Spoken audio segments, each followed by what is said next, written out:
I'm Jesse McAnally.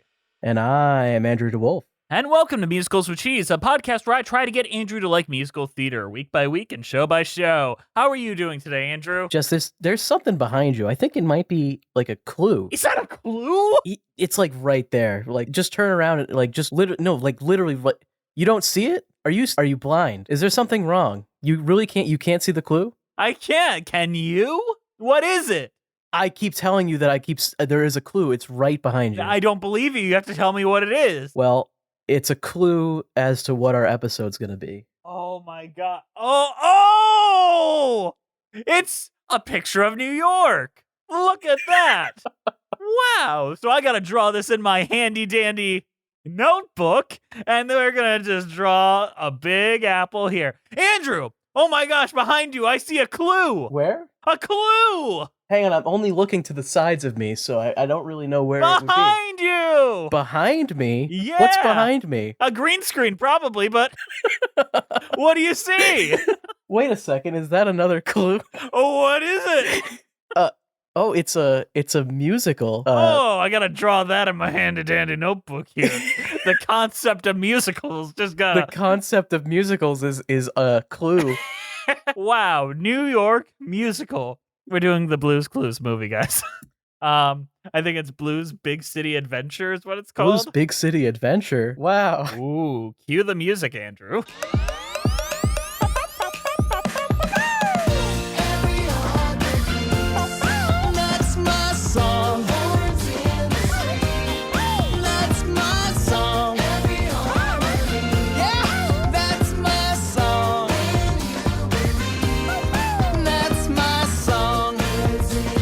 Blues Big City Adventure was written by Angela Santomero and Liz Massey, with music and lyrics by Alex Garingas and Anthony Green, based on Blues Clues and Blues Clues and You. It premiered on Paramount Plus on November 18th, 2022. The plot of the film is when Josh gets the opportunity of a lifetime to audition for Rainbow Puppy's Broadway musical, Josh and Blue skidoo to NYC for the very first time, where they meet new friends and discover the magic of music, dance, and following one's dream. So, Andrew, yeah, this is a patron request from our wonderful Discord manager, Hexdon, who requested this. And what can we say, Andrew? What can't we say? I mean, it's Blues Clues. I'm transported back to the early 2000s when I was watching Steve and screaming at my television screen. Steve, you idiot! It's behind you! The clue's right there, Steve. Turn around. Steve, why are you going to college? You're just leaving me here with your stupid brother? Ugh. It's interesting because this is a musical for small children, clearly. Yes. But it's also for like weird 27-year-olds who have nostalgia for Blues Clues. Because they bring back like Steve and was Joe? Is it Joe? Yeah. In addition to the new guy, Josh? My name's Jeff. Josh. So everybody's there. I mean, they got the whole gang. So I don't understand. I don't really understand. Where are you confused? I feel like this is a pretty straightforward thing. I guess the idea is that it's for new parents that used to watch Blues Clues and now their kids are watching it. So it's like nostalgia for them. I guess. It's weird that people in our generation are parents, but I guess that's accurate. When you don't have a podcast, you start raising families. Yeah, like when you have friends and you go outside to talk to people. You're funny.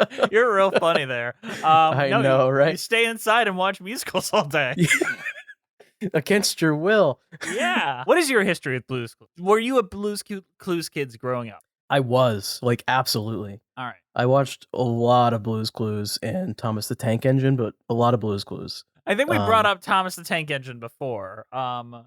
Starlight Express. Yeah, you were a big fan of that. But Blues Clues, like, how obsessed? Were you like one of the people that were like, I gotta see Blues Clues live, and I have to get the handy dandy notebook and the replica chair and all those things? Where you just like, I feel like I had a handy dandy notebook. I can't fully remember though. That might have been in my imagination because I watched Blues Clues so much that I thought I had a handy dandy notebook, but I didn't. I definitely didn't go to see Blues Clues live. I don't think. Okay. I don't think I did any of that kind of stuff. I just watched the show a lot, and I didn't really get past the Steve era, I don't think. So you weren't there for like the Joe Maggette? I think I was around, but I don't think I ever watched any of the Joe episodes because they did a lot of reruns of the Steve episodes. They did, but I remember. So I was a Blues kid too, and they announced that Steve was going off to college, and we were gonna meet his brother Joe on the show in a 3-episode event that they aired at prime time, because usually on Nick Jr. it's in the morning, but this was 8 p.m. You had to stay up later than usual to watch it. It was an event. It kind of was. You had 3 half-hour specials. One was Steve introducing Joe and Joe doing the adventure with Steve. Another one where Joe was alone, but Steve was still there and helping out and existing, but Joe kind of ran the show. And then a third one, which was Steve's goodbye episode. And I think the clues were gift for Steve before he leaves. And then Steve just left and we were stuck with Joe. And as a kid, I didn't mind Joe, but I was like, this isn't what I grew up with. As an adult, I think Joe, especially in this movie, I think Joe really stands out. I think Steve, the actor that plays Steve, wanted to separate a little bit. Steve, I think it's Steve Burns, right? I don't know if he really wanted to come back to Blue's Clues ever. They probably got convinced by paychecks and people and saying guilt. oh, it's for the nostalgia, maybe a little bit of guilt because he essentially killed off a lot of kids' childhoods. Did you see his apology video? No. He apologized? Yeah, he apologized hey, kids, I realized it was probably kind of traumatizing that I kind of left and never came back. I was like, oh, hey, guess what? Big news. I'm leaving. This is my brother Joe. He's your new best friend. And then I got on a bus and I left. And we didn't see each other for a really long time. Can we just talk about that? Well, this isn't even the first time Joe and Steve and Josh have shared the screen together. I did a little research, and it seems they were on the new show. They show up on the new show. But, that episode was directed by Steve Burns himself to get a director's credit. And I feel like there was a little bit of hey, if you come back, we'll let you direct a few episodes, add to that DGA card, get you some benefits, maybe get you some more jobs, and, things like that, which for someone that I don't want to call Steve Burns washed up, but not as active as they used to be, so much that people thought he died multiple times. Can you really be washed up from being a Blues Clues host? I mean, let's be real. That follows you to death. You're going to be buried with that handy dandy notebook, motherfucker. He's really probably not going to be able to escape from that past, even if he wants to. But I think it's fun seeing him in something again. And I really like that they made him into a detective. Because it's funny. It's well, yeah, I guess the show is all about solving mysteries, so it makes sense that someone who was good at it would become a detective. I think it's really funny. I think his costume's great. I think now that we've talked about our history with Blue's Clues, our history of the host, a little bit. Do you remember, before we move on, really, do you remember the evolution of Blue's Clues? When we got a little too old to watch it, especially you and me, where they stopped because I think the Joe years just kind of waned in interest, and then they made Blue a puppet show. They literally made. Yeah. You remember this, right? I'm not crazy. There was a puppet thing, and there was a puppet thing, there was an animated thing, and then I think they did a combination show at one point where it was both. Well, it's kind of what we got now is the combination 2.5D, 3.5D maybe look that they have now. And I don't love it. I miss the kind of shitty looking cardboard cutout nature of the original. Yeah, and Blue doesn't look great, but I've also noticed in this, Blue is not in it that much. No. It's Blue's just kind of a prop, that's kind of there. Yeah. Blue used to be the one who had the want, and we're trying to figure out what Blue wants through her clue. And here it's just oh, there's clues and there's a mystery. But this is Josh's story about becoming a Broadway star because he's a good singer.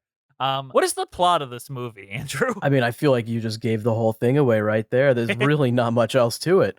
It's Josh wants to be a Broadway star. They jump into a billboard with their bus and end up in New York City, and then they get lost on the way to the theater and have to try to become a Broadway star. They have to find their way there to become a Broadway star. Well, he left his handy dandy notebook at home, and Oh, that's right. He forgot. How do you forget the notebook, Josh? Amateur hour over here. Yeah, Steve Andrew would have never forgotten that. You still have your handy dandy notebook. We all know that you do. We didn't lose it or anything. But yeah, Steve never forgot his. Joe never forgot his. Amateur hour from Josh. My goodness. I get that he was nervous, though. Maybe the one time we can forgive. Maybe. That being said, how does Joe and Steve get involved? I'm trying to remember why. Because Mr. Salt comes to New Mr. York. Mr. Salt shows up at Steve's door and is like, "We need help." That's right. Mr. Salt gets an awful lot of play in this movie, more than Blue even. I like Mr. Salt though. I'm fine with it. Yeah, the original voice actor returned for the first time in a long time for this movie, so I think that's part. And I think he was part of the original creative team too. So it's kind of like a swan song for a lot of the original people. Yeah, this definitely feels like probably the last time we're gonna see Steve and maybe Joe. I don't know. I think this might start the Joe Renaissance because he really stood out to me in this movie. Maybe it's just like how he's like very cute now in a like adult kind of you could probably lead a movie way. So yeah, Steve looks like an old man. Yeah, sort of. And Josh Joe feels like a kid. And Joe just Yes. looks like, oh, you could probably lead a TV show if you wanted to. It's very funny that they just have him working at a present store. Yeah. Which, like, what? And he has presents on his sweater. What does he sell? Presents? General presents. You have to open it to find out. You know what? That could actually exist. Now that I'm actually unpacking that. Just selling wrapped gifts to people, like that could be fun. Yeah, but to make like real money, you'd have to call it loot boxes and sell it with cryptocurrency or something. It's basically he's selling loot boxes. Dang, he's a scammer. Fucking Alex Winter shows up for some reason. Yeah, I feel like they were referencing Bill and Ted. I don't know why they were referencing Bill and Ted. Have you looked at Alex Winter's other work outside of Bill and Ted? I haven't. What is he in? Have you ever seen Freak? No. Freak? Google just anything from the movie Freak. He has this weird, dark sense of humor that's like big on puppetry and big on like weird, horrendous imagery. Freaks, but ugly, but funny. And that was like his big step into the filmmaking world was that. And he's known for like animation in his early days and things like that. So it didn't seem that surprising. I'm just betting like, oh, he's probably friends of some of the creative team because he has this filmmaking bug in him. Okay. That it felt weirdly natural to me. They did a fun like Wild Stallion style Blues Clues song. Yep. And he said the words adventure and journey like a lot. Oh my god, he said adventure and journey a lot. Yeah.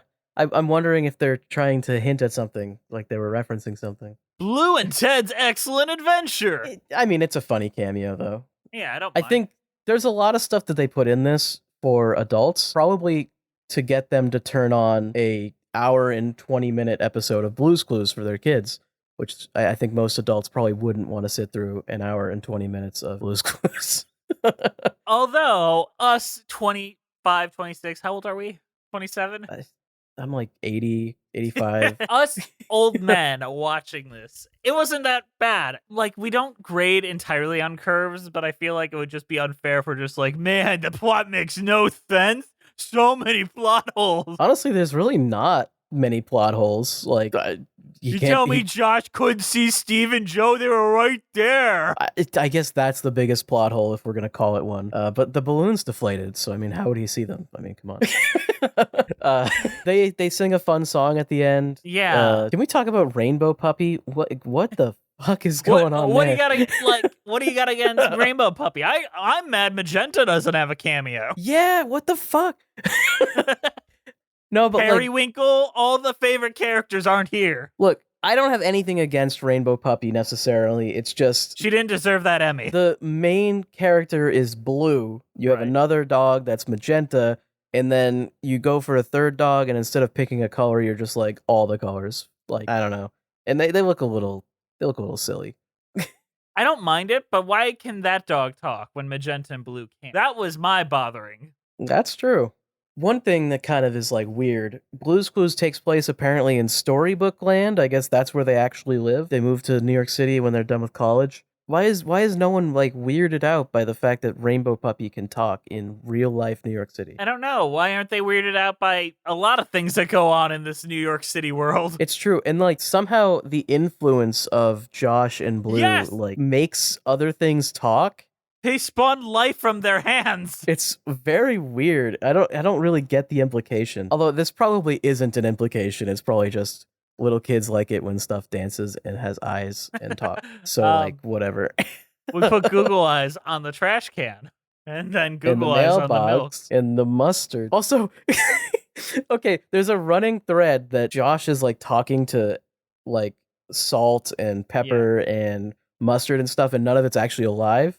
Yeah. And 'cause then it's whenever real he world. sees them get used as actual like condiments, he's like weirded out and freaked out by it because he thinks that they're alive, I guess. But then Steve uses the mustard that's alive.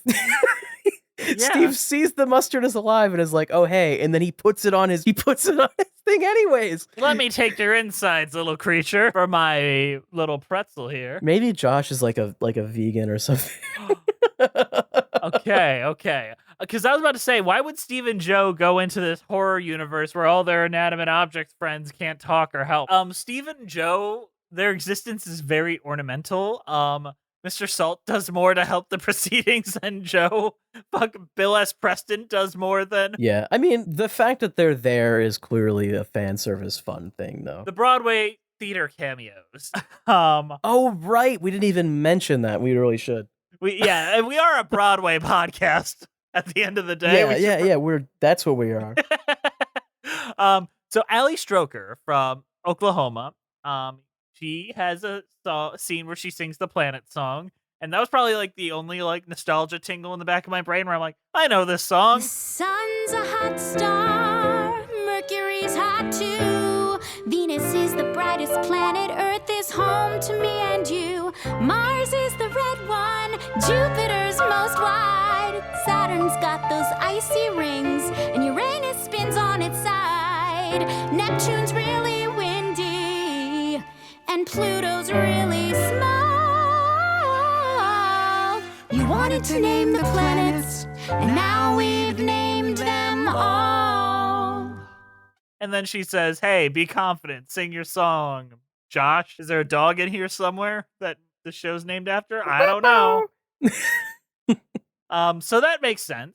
She has like a little stop. It felt natural. Then Philippa Sue from Hamilton and Amelie and Into the Woods auditions for Rainbow Puppy, and also the one who's the director of the show is Broadway star B.D. Wong, who you might also know as the hot guy from Mulan, but not his singing voice. Were those other people that auditioned, were any of those cameos, or were those just... Those are just individuals. It's just Philippa Sue, B.D. Wong, Allie Stroker, and then the wild one. At least they all are Broadway singers. And then comes Stephen Pasquale as a janitor, and probably just showed up because he's married to Philippa Sue, and they're like, hey, you want to play a janitor? But it's just weird that every other Broadway star has a moment in their teaching, and he's just like, I'm a janitor. He's kind of like a dick, too. He's like, you're too late. Yeah, you're too late for the audition. Sorry. And what I hear in real life, he's not that nice either, but I'm not a gossipy bitch. Yeah. Wild facts, roar! So, Blue's Clues was the first shows to use software like Media 100, Photoshop, and After Effects to do their animation, and were able to produce the episodes 4 times faster than traditional methods. As a result, surprising even Adobe themselves. So, this is one of the first pieces of media to use things that I literally use 4 times a day. I use Photoshop and I use After Effects, and you can tell in that original, and that's part of what makes that look of that original show so charming. It's interesting, actually. So they weren't using this stuff beforehand? Like Blue's Clues really revolutionized this in a way? Yeah, because a lot of things were hand-drawn back then, like cell animation. Oh, yeah. So, yeah, Blue's Clues, actual revolutionary. New media revolution. I think that's just very, very incredible, and it makes me sad at how kind of generic looking everything looks in this movie, which is probably like my biggest fault in it, is just how cookie cutter kind of visually feels. I think children's animation has gotten very cookie cutter. I mean, if you look at kids animation, it's all the same kind of cheap 3D style. I'm talking about television, especially, not movies necessarily. I don't know. I think when you get to like mid-teenage, like I really like The Owl House. I like Infinity Train. I mean children, like small children. I like guess the only shows. decent like animated show like that is Bluey, which I haven't really dove into, but I hear is very good and looks nice. Like I see even people our age or older doing video essays on them, and parents watch it without their kids, and that's like preschool shows. But I don't know, it all has that digital shine to it. Like, nothing looks like PB&J Otter, which is a show that no one remembers, but I remember it being at least feeling like a show, feeling like animation. And this just feels like zeros and ones. All right, next wild fact. Steve Burns, the original host of Blue's Clues, was listed as one of America's 100 most eligible bachelors in the year 2000. He actually has some fun stories about that. All right. I don't know if you've ever heard any of his stories on that. I but don't. He was extremely popular with the ladies, apparently, because he was the Blue's Clues guy, and their kids loved it. I can't recall all of his stories, but I would recommend looking up Steve Burns talking about the dates that Blue's Clues got him. Oh, God, no, that would be great. I mean, it makes sense. I think that's kind of what John Stamos dealt with during his Full House years, too, where he was seen as this very family-friendly, kind guy, and that wasn't who he was in real life. All right, next one. When the show was originally conceived, Blue was created as a cat, and the show is to be called Blue's Prince. Ultimately, Blue was changed to a dog because Nickelodeon was already producing a show about a cat, but if you noticed, what is it? Steve's detective agency was called Blueprints. Oh yeah, so that's a reference to Yes. Okay, The original title. this in particular feels like a love letter to all of Blue's Clues, so Yeah. it's not surprising that they would include something like that. So, the voice of Blue to this day is the co-creator Tracy Page Johnson, and she started doing them during table reads under the assumption they would get a more professional voice actor down the line. However, everyone liked Johnson's take on Blue enough that they kept her on as Blue, and sincerely, that is probably some of the most iconic, like, just grunty noises I've ever heard. Everyone knows what Blue sounds like. Yeah. Although I feel like anyone could do Blue's voice, but I guess I guess everyone but Jess could do Blue's voice. Then you do it. You do it. It's got to have more falsetto. You're too low. You're too low. The one time I can't get my voice. Is that how I did it? No, now you're doing the guy from Chowder. Rada. Also, another wild fact. In every episode of Blue's Clues, there are pink snails hidden at least 3. And they're also in this movie. I noticed them and kept an eye out to see if they keep that going. Oh, one of them was playing saxophone, but they pointed that one out. Yeah, they did. Like, they didn't try to hide him, but... So, you know who was offered the role of Steve before Steve took the role, and I'm sure his name would be something else? It was Justin Long. He was offered the chance to replace Steve Burns as the host of the series. However, Long turned down the offer as he just secured a proper agent at the time and was interested in other projects. Imagine... Turned it down because he didn't want to be in Blue's Clues. He wanted to be the Mac guy. I feel like it would be fun to be a children's show host, but I don't think you would get paid nearly the amount that like an actor that does that much work should be. I agree. I think the only person that ever really transcended like the children's show host thing was Pee Wee Herman, Paul Reubens. They should get paid more, honestly. They should. Like, it should be a more respected profession because, like, these guys got to carry the damn thing, the Especially whole thing on their backs. Educational materials. I think that like Bill Nye also is another good one that kind of both work. Bill Nye escaped because his stuff wasn't for toddlers, and I think that's a difference. Yeah, if you have a successful like infant show, you're basically stuck in that Forever. So, Donovan Patton, Joe, auditioned for the role in the show at the age of 24, doing a Christopher Walken impression. Even though he had never heard of the show, thinking it was about blues and pictured a blue jazz singing dog with a soul patch. So he thought the show was about the blues. They gave him the role. The dude couldn't be bothered to research your show at all. Goes on and does a Christopher Walken impression, and you give him the role? I think that's part of the reason why I like Joe so much. He has 1 foot removed from this world pretty consistently. Where Steve like started it defined his entire career forever. And this new kid, Josh, he probably watched it when he was younger and it was part of his childhood and now he gets to step into it. Joe's just 1 foot out, like, it was a job, you know? And I respect that. It's interesting that he's in that position.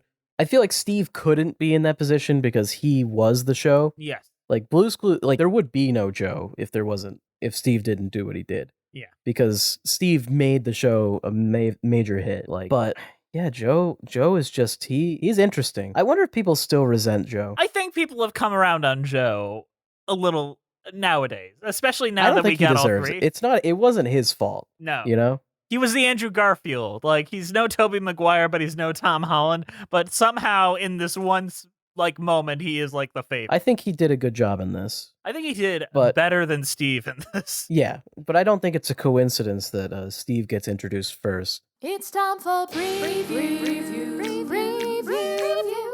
It's time for previews. Let's move on to our absolutely favorite section, where it's called Reviews, where we compare our opinions to the crazy folks on Letterboxd.com. I'm gonna read Andrew some out of context Letterboxd reviews, and he has to tell me just based on the reviews alone whether they are 1-star or 5-star. Are you ready? And don't forget to play the previews theme. You know I'm always ready for the ridiculous shit that you throw here. All right, are you ready? Oh yeah. An average day in New York. So actually, I agree with this review just really quickly. Okay. There's one scene where Josh is getting like severe anxiety because he's in Times Square, and I feel that, like, big time. I feel that. And I'm gonna go with 5 stars because of that. That's a 1-star, so you're wrong. But that is true. I don't think I've ever seen a grown man's penis before, but when you and I walked down Times Square, like, a man decided to take it out and start pissing, and you and I saw a penis together, Andrew. New York is a wonderful place. New York is a shithole that I never want to go to. I mean, I love it because Broadway is there. It's so fun. Yeah, come see it at Broadway Con this year. All right, next one. Half this plot is just American Psycho. What? I didn't write it. What the fuck? Which half? That's a good question. Have you seen American Psycho? It's just a white guy walking down the street, which, not wrong. Oh, yeah. So I guess the part with Steve is, we're gonna go with 5 stars though, because I mean, American Psycho is a good movie, right? That is correct. All right, next one. Ba-bow, ba-bow, ba-bow. What does Blue think of her own fucking movie? I think she'd give it 5. That was a 1-star. I misread the text. They were angry that Rainbow Puppy got more lines. Oh, I'd be pissed too. Rainbow Puppy is like a nobody, straight up. All right. Josh made it to his Broadway audition. No thanks to Steve and Joe. They sort of helped. What did they do? Okay, here's what they did. At the end, they encouraged him to actually do the performance anyways.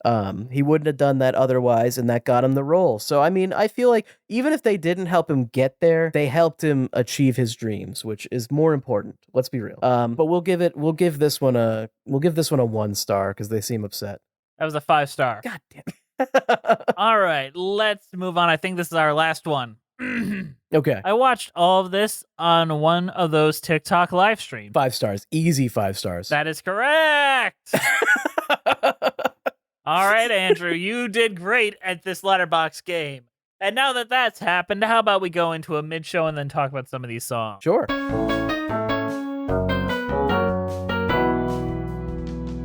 Hey guys, sorry to interrupt you in the middle of the show, but we've got to chill at you. Today's show is brought to you by the extremely kind donations by our donors over at Patreon. Andrew, what's going on over there at Patreon? We got all sorts of new stuff going on at Patreon. We haven't really figured it all out yet, but we're going to, and there's going to be a lot of new stuff. Oh yeah, you're probably going to want to check out that $20 level because pretty cool shit's about to go down there. Well, technically, if you wanted to pick an episode like this, like Hex Dawn did, you just gotta get to that level and then ask, and then we'll cover whatever show you want. Just try to make it so that people want to hear it. As well, you get our episodes a day early or even earlier. You get video episodes where Andrew is probably like in our real episodes, there's about 30 minutes cut out, and there you get the full unedited raw version of our show. So you get to decide which you listen to. On that note, we also have podcasts that are only going on Patreon, and we're going to be doing some really cool, more mainstream stuff me and Andrew are going to take a look at. Liz and I are also going to do some things, but we're going to change up our format a bit so that me and Andrew have more room to play. So we got a lot of fun things going on over there, as well as our monthly Patreon meetups where you get to hang out with me and Andrew. So yeah, go check that out. But who's currently supporting us on Patreon, Andrew? Sure. Our current patrons are, we got a long list here, so let's go. We got Melissa Goldman, Danielle Renix, Jess the Stampede, Ewan Cassidy, Monica Thoreau, Amina Maniri, Brent Black, Nathaniel Stacey Coombe, Joseph Evans Green, Mary Lou Choquette, John Vanals, Russ Walker, Musical Hell, Kyle Summers, Janae C, Scoot in the Technicolor Dreamcoat, Allison Stuller, Nothing is Certain Except Beth and Taxes, Thesbian, Ren Cullen, Rafael Martinez Solaz, Jessica T, Mitchell Young, Chai Teacup, Katie McDonough, Chris Marcotte, Mimu, Kiji Marie Anastasio, Leela, RJ Nariga, Charlie B, Bjorn Hermans, Erica S, Toriana Frazier, Sammy the Most Lopez, Liana Morton, Haley Blazier, Cinemageddon Reviews, Villainous Myths, Sophina Ali, The Omega Geek, Paige Pearson, Maddie Wargle, Eliza Erdman, Anna Loskatova, Cheska Veray, Sarah Den Blaker, Jamila M. Brown, Evan Ball, Zachary Torres, Gathering Party before venturing forth, pardon me, Rora Morasa, and Mara Forloin. That is correct. She did send in a correction because I messed it up so badly last week. So it is Mara Forloin. I was right. Forloin, you were right. Ooh. I'm not very often correct on these things, so I gotta take the win. That being said, it's mail time, mail time, mail time! Here's the mail, it never fails, it makes me wanna wag my tail. If it comes, I wanna wail mail! We are also offering opportunities for patrons to write in questions and we answer on the air, and this week, we have Toriana Frazier asking us a very important patron question. Toriana says, I hope y'all are well. My question would be, if money did not matter, what would your dream job, Andrew? Dream job. Jeez. That is a actually tough question because I don't... You don't like working. I don't love working, so my dream would honestly be not to work and just kind of do whatever I want. But I guess whatever I want would be probably a mix of like making music, singing songs, and fighting around the world. You want to be Russell Crowe? What about you, Jess? Sincerely, this is actually this is the first thing that came to my head.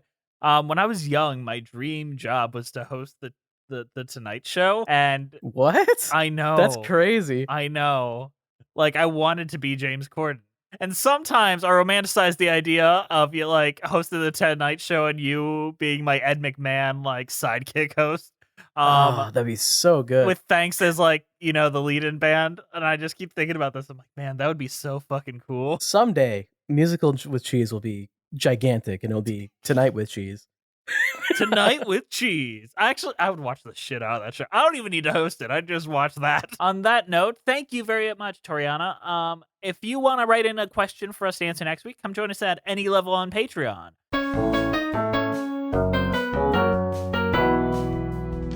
All right, let's get back to the show.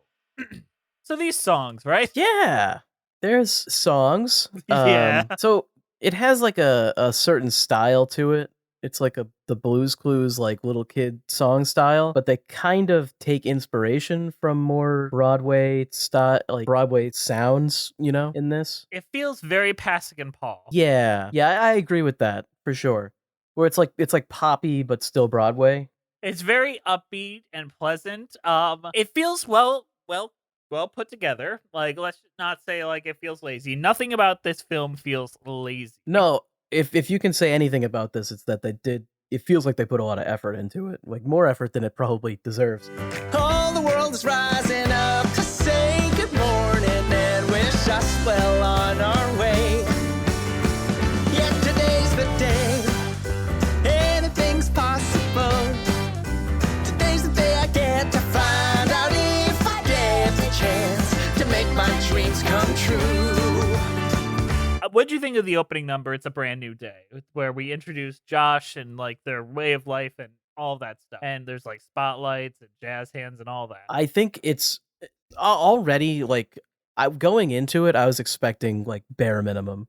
I was expecting this is Blues Clues, but he's in a city and they sing a couple songs and that's it. Yeah. But you get to this and it's oh geez, they're doing they're trying to dance and do a musical, and it's wow, what? So it's more than I was expecting. I think they just got more than they bargained for with this kid Josh that plays Josh, our lead. Steve, all credit to him, he's working on charm and charisma alone. I don't imagine he has much musical ability. I know he like became like a rap artist after post Blue's Clues, but I don't think he's got like the Broadway pedigree or anything like that. Or I mean, his singing has always been the Blues Clues stuff, where it's just like, oh, Yeah. we just got a letter, and it's like, okay, but anybody can sing that, you know? yeah, which is both a good thing for like kids to be able to sing along, which not a bad thing, you know. I think Blues Clues has like blown up, and so as Yeah. it's gotten bigger, they've been looking for like more talent. Because when they picked up Steve Burns, like this was like a nobody kid, you know, like, and he coasted on charm, and like I think that's why people do still like him. He's kind of the everyman, and he's not like a big talented performer. Yeah, But where Josh now they have that though. is a big talented performer. It does feel a little too performative at times, where He's very smiley. He's very smiley. very perky Broadway star. The way like he feels like an overcompensating Broadway star, and that's not a negative thing. It's just how it is. Yeah, but I think that gets put to good use, and he does a great job in this and sings all the songs really well.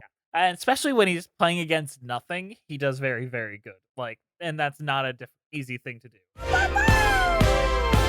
We're on our way. We're on our way. We're on our way. We're on our way. I really like On Our Way. Ooh, because that's the song where he gets like overstimulated and very uncomfortable, and then he just turns all the horrific noises of New York City into music. That's the part that I'm like, I remember as being like, oh, I actually kind of relate to this. Like, I hate the city. The only thing they didn't include was like, you know, the rhythm of like somebody peeing in the corner and like Or somebody trying to fake scam Elsa you. trying to punch you in the face. Yeah, like somebody handing you a like fucking autograph thing. Krishna. That's happened to me in the fucking city, trying to get me to buy a fucking CD. Jesus. Times Square, awful place. Awful place. I love it though. I sincerely, I love New York so much. I think there's parts of New York that are okay, but I don't think any of those parts are on Manhattan.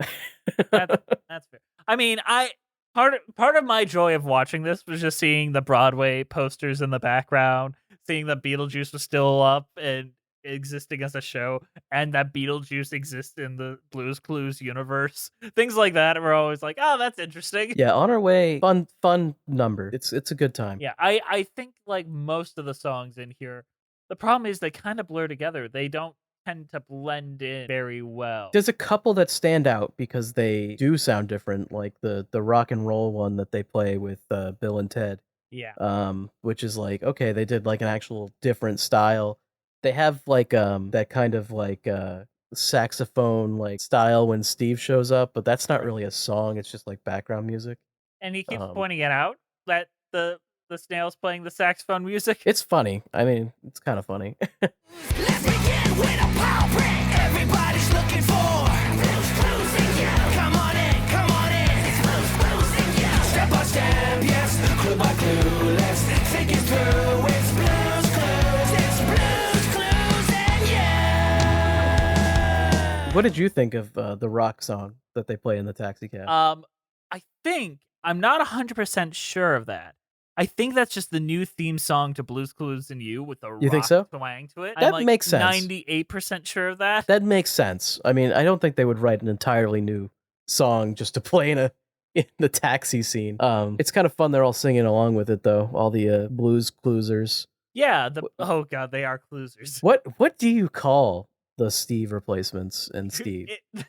Guys that the new homeowner, basically. But they're all related, technically. Yeah, because Steve and Joe are brothers, and Josh is a cousin. Of Yes. Steve. So they're all related, and like, is that their house? Like, do they own that? Is that like a generational house? Like, and if so, like, how do they pay to live in New York City?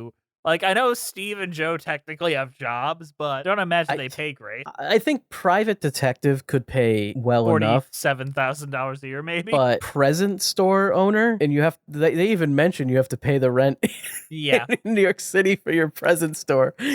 New York is such a horrible place that even the the movie for babies makes fun of what a horrible place it is. Even the movie for small children is like, yeah, you couldn't actually afford to do this. And he's like, Joe, you just sit around and smoke pot all day. What's wrong with you, man? It's a present store. Maybe I'm magic. Happiness is magic. Maybe I'm magical. Something incredible. Maybe I'm magic. Happiness is magic. If what I'm feeling is true, the magic's in you. Maybe I'm magic. Happiness is magic. Maybe I'm magical. Something incredible. Maybe I'm magic. Happiness is magic. What'd you think of Happiness is Magic, the big ending song, or like the song that he does for the audition? I'm not gonna lie. At this point, I was kind of zoning out. I kind of saw the writing on the wall. I knew where the movie was going. Yeah, I think its song is fine. I think If I was 4 years The old most and fun- watching this, I would have pulled out the VHS and said, that was a good movie, right before that song ended. I think if I was 4 years old, I would just watch this VHS like 5 times a day. But like the Happiness is Magic song is fun because they get all the people to sing, like Steve and Joe join in. That's the only thing of note about it, really. It just sounds the same as the other songs, though. Yeah, I mean, I don't mind it. I like the energy of it. I wish there was more to say about the music, but it really does kind of all feel the same. Which, like, let's take a look at who actually did this music, because I'm pretty Anthony King, maybe. I mean, I get why they would do it like this. I mean, this is music that is meant to be enjoyable to Children. toddlers. And toddlers, I mean, we have heard what they listen to. Have we? You guys have you heard of Coco Melon? Yes, I have heard of Kokomo. Jumping, yes, ha. I mean, you got to keep them entertained. I'd rather they listen to this than Coco Melon. That's for sure. I would too, but the problem is, let's not compare this to Cocomelon or other contemporaries, but let's compare it to the previous version of Blue's Clues. I can hum a lot of songs from that original show because of how simple and easy and kind of quick they were. They do those songs in this though, because like Mail Time shows up. Yeah, barely. The audition people are all doing the We is it can like do the ending song? anything that you wanna do. Yeah, so like they're still doing it. Like all those songs are still here. Yeah, but they didn't take that method into their proper numbers of The thing is, though, is better. those songs that you're talking about aren't Yeah. even songs. They're No, they're jingles. not. They are They're car basically jingles. jingles. So like I don't think you can really take that approach into writing a full Okay. musical. Example, the Planet song. They literally have Ali Stoker singing that, and that was a full song from the original. And yeah, I remembered that and was able to be like, that is a melody in the synapses of my brain. You are triggering the nostalgia button because I knew this song. Maybe these songs will do Alright. that for a bunch of kids today. I don't know. I don't hang out with 4-year-olds very often. You are talking about something that is like nostalgia Yeah. for you because you remember those songs because when you were 5, you probably played this VHS You are 100 100 times, 100 times in a single day until your mother wanted to rip her hair out from listening to them. I'm sure. 100%. You are completely correct. So maybe it is just kind of me like, man, I'm no longer 3 years old, so this doesn't really tickle my brain anymore. It's the Twitter thing, like Star Wars is this bad. shows for 3-year-olds really have gone downhill in the 20 years since I was 3.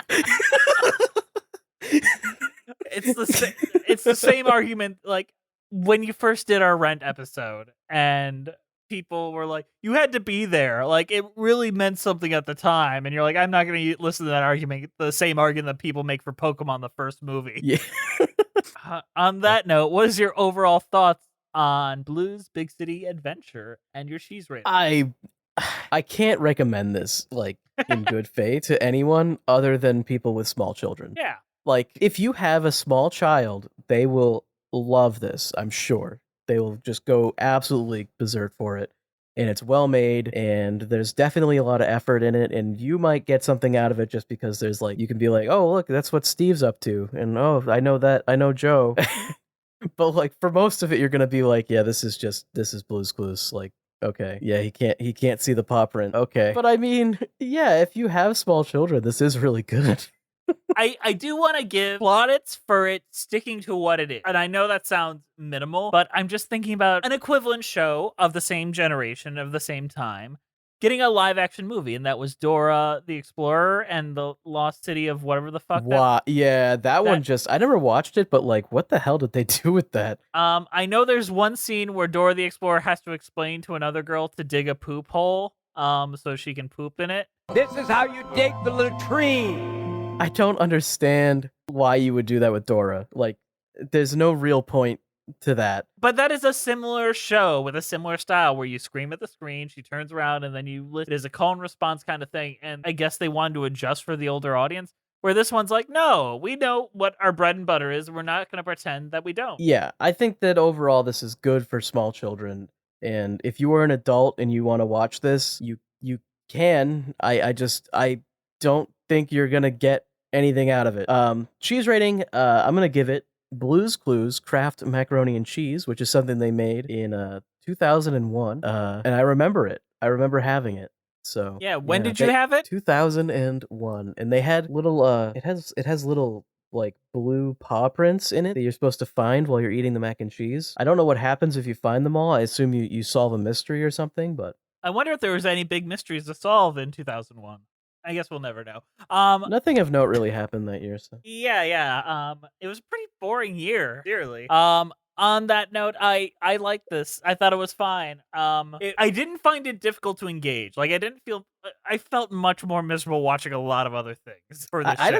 I don't think it was miserable. No. I thought it was fine. I'm never going to turn this on again. You know? I enjoyed it more than what we're covering next week, sincerely. Okay. I feel like this was very successful at what it was trying to do, and I think that deserves points. However, we probably should have said this at the beginning. If you are a child, this podcast probably isn't for you. I'm at this point, they've already listened to it. What happened in 2001? Your parents will tell you someday. Or the news. And I am giving this the only cheese I could give it, and that is blue cheese. That is a good choice. I don't use it very often, but I feel like it was apt for this. It's literally Blue's Clues. You have to give it blue cheese. One of us had to give it blue cheese. You already gave me the dibs that you were picking. So, yeah. So, wow, we made it. Our first episode without Bree. And the first episode that Andrew edited. I hope that none of the luster is left. I hope that it's still just as shiny a piece of cheese as it ever was. Also, how do you like our new branding? Isn't that pretty? Aren't we beautiful? Look at us. We're a whole new show now. Yeah, our new branding looks pretty good. I didn't make it though. Somebody else did. You know who else didn't make it, Andrew? I mean, these people made it more than I did. Let's be real. Our wonderful patrons. Thank you guys for listening. Please follow us on iTunes, Spotify, Stitcher, at Musicals with Cheese. Leave us a review on Apple Podcasts. We'll read it right here on the podcast. You know, we'll talk about it. We'll chat about it. We'll say your name. Isn't that all you want? Follow us on Twitter at Cheesy Musicals. We're on Patreon at Musicals with Cheese, Instagram Musicals with Cheese, YouTube page Musicals with Cheese. We have a full-on patron-only podcast over there where me and Andrew are going to be talking about a lot of things. It'll be fun. Email us at musicaltheaterlives@gmail.com. Our keeper of the cheese is Juliet Antonio. Thank you so much. This show is edited by Andrew DeWolf. Our theme songs were created by Robyn Nash of IOU Music UK. Thank you to the Broadway Podcast Network for having us on the platform and for not kicking us off for talking so poorly about our Lord and Savior Joe. All right. Is there anything else we have to say before we wrap this on up? Now it's time for So Long, but we'll sing just one more song. Thanks for doing your part. You sure are smart. We can do anything that you wanna do.